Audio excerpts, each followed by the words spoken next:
ಪ್ರಜಾಧ್ವನಿ ಇದು ಪ್ರಜೆಗಳ ನಂಬಿಕೆಯ ಧ್ವನಿ. ರವೀನಾ ಲಮಾಣಿಗೆ ಸನ್ಮಾನ.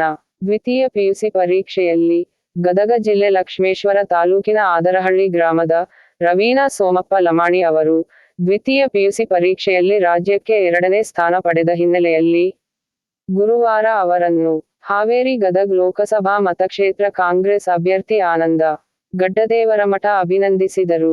ವಿದ್ಯಾರ್ಥಿನಿಯ ಮನೆಗೆ ತೆರಳಿದ ಗಡ್ಡದೇವರಮಠರು ಅಲ್ಲಿ ಸನ್ಮಾನಿಸಿ ವಿದ್ಯಾರ್ಥಿನಿಯ ಭವಿಷ್ಯ ಉಜ್ವಲವಾಗಲಿ ಎಂದು ಹಾರೈಸಿದರು.